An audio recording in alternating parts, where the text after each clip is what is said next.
जंगल में इस बार सूरज आग उगल रहा था। सारे पक्षी प्यास और भूख से बेहाल थे।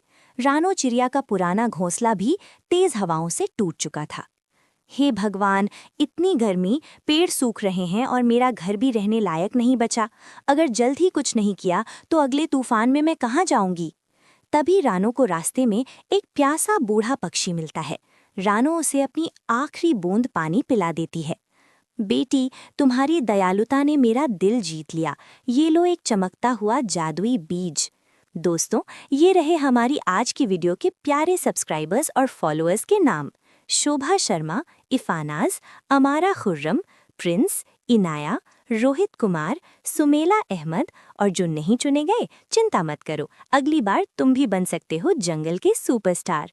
दोस्तों, अगर आप भी चाहते हैं मैं आपका नाम अपनी कहानी में लूं, तो देर किस बात की, जल्दी से कमेंट करके अपना नाम हमें भेजें।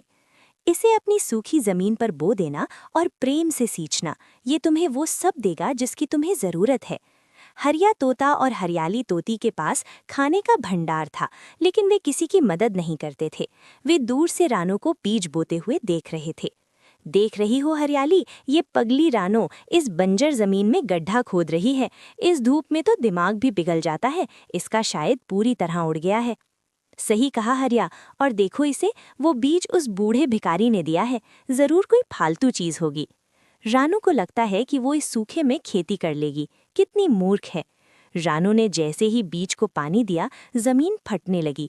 पलक झपकते ही वहां एक विशाल सुनहरी बेल उगाई और उस पर एक कमरे के आकार का विशाल तरबूज लग गया। उसमें खिड़की दरवाजा भी थे। अरे ये क्या, इतना बड़ा तरबूज, और इसकी खुशबू तो शहद जैसी। हरियाली, कलवा कौवा और गोरी कवि एक साथ बैठे हैं। सबकी नजरें रानो के उस विशाल तरबूज वाले घर पर हैं। भाई हरिया, तुमने देखा, रानो तो महल में रह रही है। सुना है उस तरबूज के अंदर कभी गर्मी नहीं लगती और खाने की भी कमी नहीं है। मुझे तो विश्वास ही नहीं हो रहा, रानो जैसी मामूली चिड़िया के पास इतना सुंदर घर। कलवा, हमें कुछ करना होगा। वो घर तो हमारे जैसे ऊंचे खानदान के पक्षियों के पास होना चाहिए। चिंता मत करो, मेरे पास एक योजना है। हम रानो को डराकर भगा देंगे या फिर उसे लालच देंगे। रानो ने केवल अपने लिए घर नहीं बनाया, बल्कि उसने बेल की और सेवा की। अब वहां छोटे छोटे सैकड़ों तरबूज उगाए थे, जिनमें मीठा रस भरा था। आओ भाइयों, आओ बहनों, जिसे भी भूख लगी है यहाँ आकर पेट भर लो। ये जादुई फल सबके लिए है। जंगल के बाकी छोटे पक्षी रानो की तारीफ कर रहे थे। अरे रानो बहन, कैसी हो? हमने सोचा कि तुम अकेली हो, तो हम सब मिलकर तुम्हारी मदद करने आए हैं। हाँ रानो, देखो, हम तुम्हारे लिए सुरक्षा का प्रस्ताव लाए हैं। ये इलाका असुरक्षित है। तुम ये घर हमें दे दो, हम इसकी रखवाली करेंगे और तुम आराम करना। धन्यवाद भैया, पर मुझे सुरक्षा की जरूरत नहीं। ये घर जादुई है और सबकी मदद के लिए है। रात के अंधेरे में हरिया और कलवा दबे पांव रानो के खेत में घुसते हैं। वे जादुई बीज चुराना चाहते हैं। जल्दी करो, वो बड़ा वाला तरबूज काटना शुरू करो। अगर हम इसे यहाँ से ले गए तो हम राजा की तरह रहेंगे। वे अपनी चोंच से तरबूज को काटने की कोशिश करते हैं, लेकिन तरबूज पत्थर जैसा सख्त हो जाता है। उनकी चोंच में चोट लग जाती है। आह, मेरी चोंच! ये तरबूज है या पहाड़? तरबूज के पत्थर जैसा सख्त होते ही कलवा कौवा और हरिया तोता दर्द से करहाने लगे। उनकी चोंच से खून टपक रहा था। उफ, मेरी हड्डी टूट गई शायद।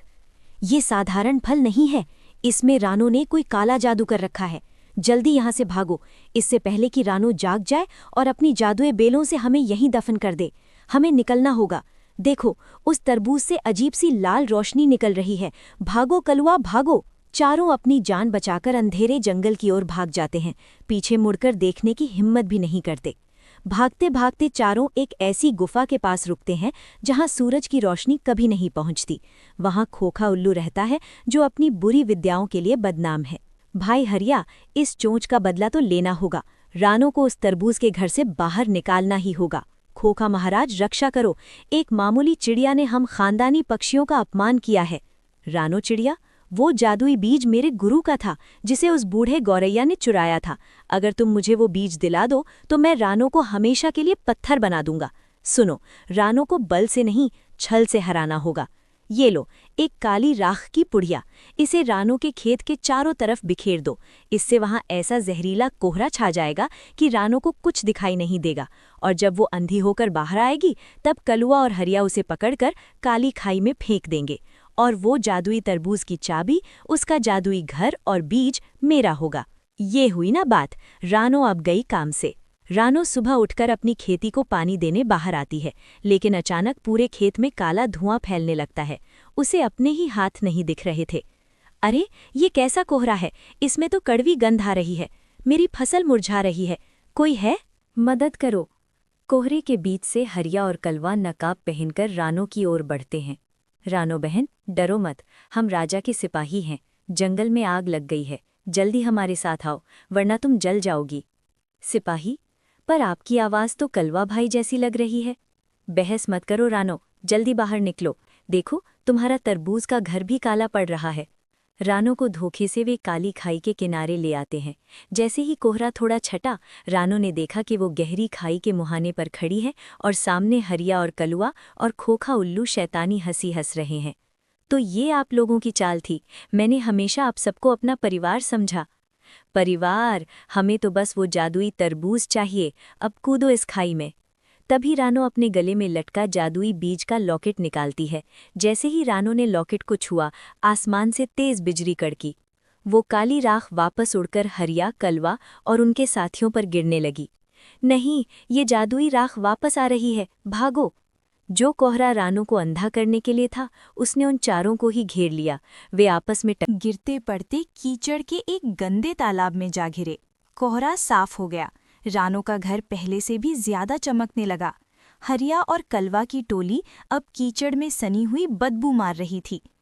लालच का कोहरा थोड़े समय के लिए आंखों पर पर्दा डाल सकता है, लेकिन सच्चाई का सूरज उसे हमेशा के लिए मिटा देता है। हमें माफ कर दो रानू, अब हम कभी इस जंगल में वापस नहीं आएंगे। रानू ने उन्हें माफ तो कर दिया, लेकिन उन्हें हमेशा के लिए जंगल के उस कोने में रहने की सजा दी जहां सिर्फ करवे नीम के पेड़ उगते थे। रानू और बाकी पक्षी अब सुख से अपने जादुई